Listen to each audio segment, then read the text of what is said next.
Hi everyone, welcome back to my channel. Today we're going to talk about 10 tips for female leaders. Stay tuned.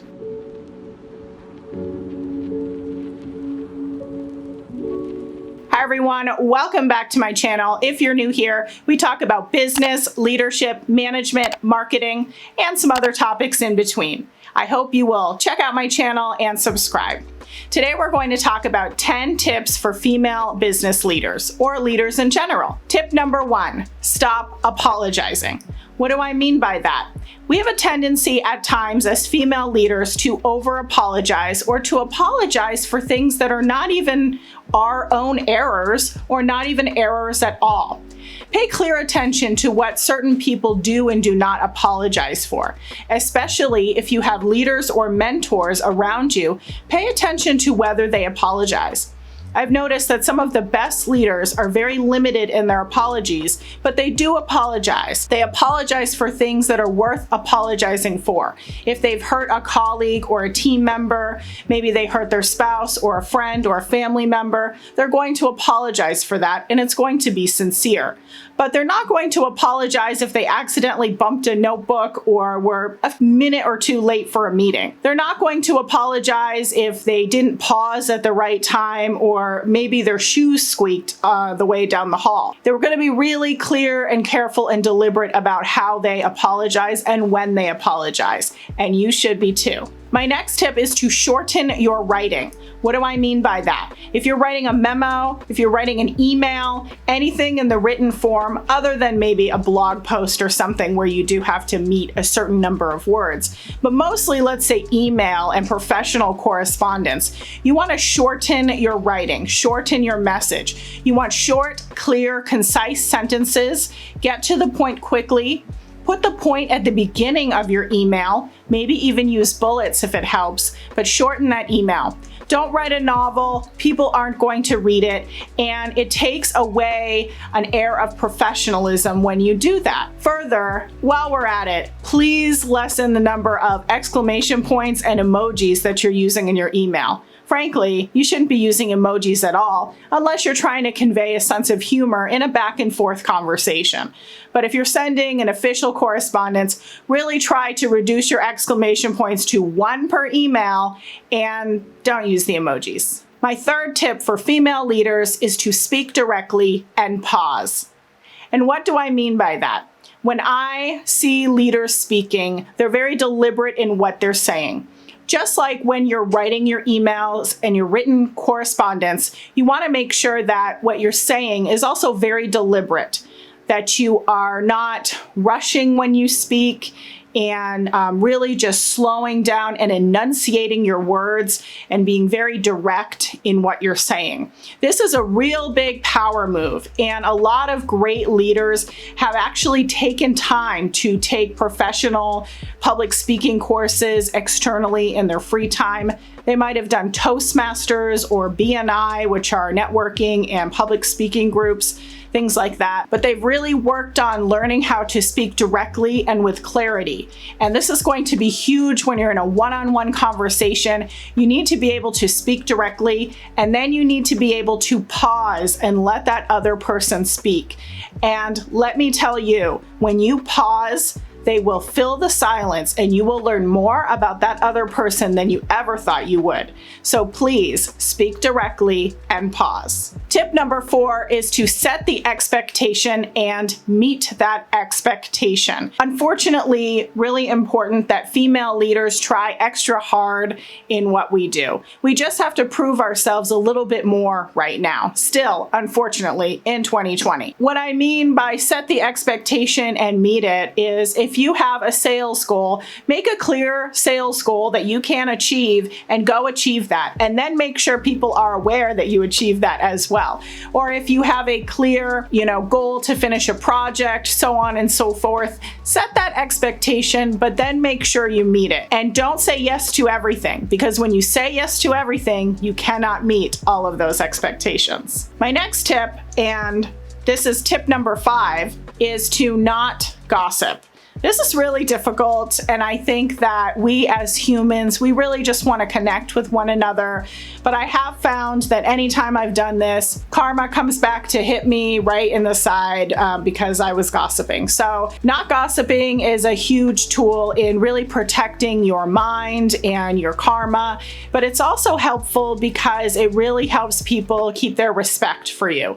If you're not gossiping, they know they can trust you, and they may even share more information with you out of that trust. So be cautious and don't gossip and spread other information that's really unnecessary among your office, with your coworkers, in your company, or even among your friends and family. My next tip, and I'm probably going to get a little heat for this, but I do think you should look put together in your leadership career. So what do I mean by put together? Put together can look different for for any person, okay? Put together for you might mean that you don't wear makeup, but you do your hair.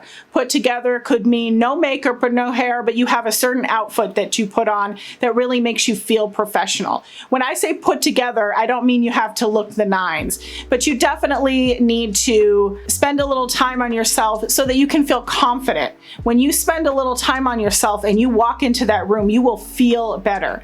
When you just get ready in the morning and whatever get ready looks like for you, you will feel good, I promise. So that's my other tip. Tip number 7, don't allow yourself to be railroaded in any way whatsoever.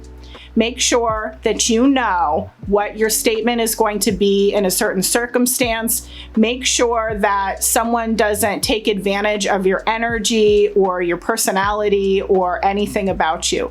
Don't be railroaded. Don't let people talk over you when you're trying to make a point.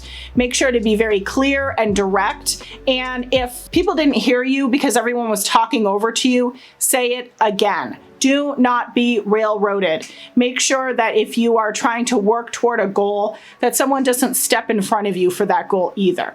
This is really important. Doing this will help empower all female leaders. Tip number 8.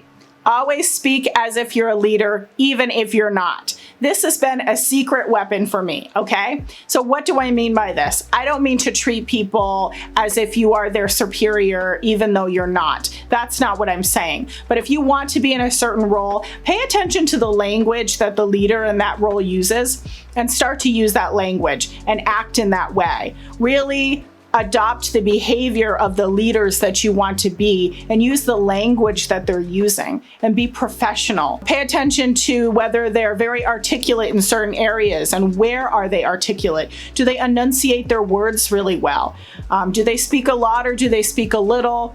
Things like that. But really speak as though you are the leader you want to be. In a conversation, speaking like a leader could be having a lot of confidence. And this has really helped me, and I hope that this tip will help you. Tip number 9 is specifically for female and female identifying leaders. Watch what your male counterparts and male identifying counterparts do and do not do in the business world. This has been fascinating for me. I am always very interested to see what they do and do not do.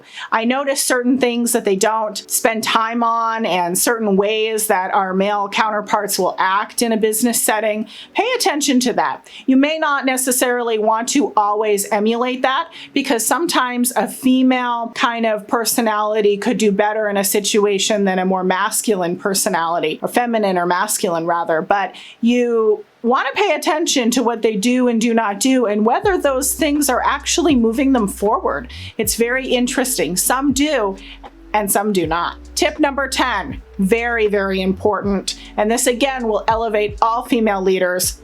Be visible about your work and track your work. Track your time, track your projects, have documentation, keep emails. I'm sorry, I don't care if they tell you there's too many emails on the server. You can tell them that they need to have a backup, okay? You want to absolutely make sure that you're keeping track of everything, whether it's in your business, in the company you work for. Maybe you need to keep track of it because you're running a nonprofit or you're working on another project with an organization. Keep track of the projects you're working on, the time you're spending, and kind of the back and forth information in general. This has helped me so many times when I've had to go back and go, what was that I said? Or did I really send that attachment? Or how long am I really spending on this? Those are the kind of questions that can be answered when you're tracking things. I'm not saying to become a digital hoarder, but create really great systems for tracking your information.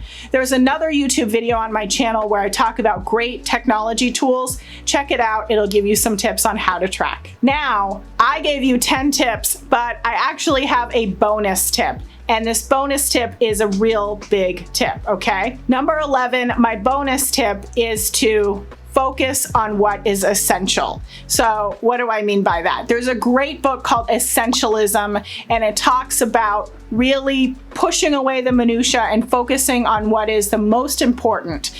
And essentially you want to think about dominoes. What is the one domino that if you push it over is going to knock over a bunch of other dominoes? So for example, if you're starting a new business, one of the really big dominoes that can knock over other dominoes and really gain momentum is creating your brand. And so you want to create your logo and your style guide and your brand. That's a great way to focus on getting a business off the ground. But some people don't think of that as an essential domino, and they start focusing on all these little things and answering emails here and there and doing all these little things. But really, that one big domino could set up the whole business and knock over the rest of the dominoes. So, that's just one example, but another example could be getting physically fit. Because if you get physically fit, you feel confident. If you feel confident, you do great in your job, and it just expands everything else in your company or in your career. Another example could be becoming financially fit. If you are financially independent or if you are out of debt, that could open up doors through the rest of your life. But focus on the most essential projects and things in your career or in your business, and you will see yourself flourish. I hope you enjoyed these tips. Thanks for coming to my channel. Please be sure to subscribe, and I'll see you in the next video.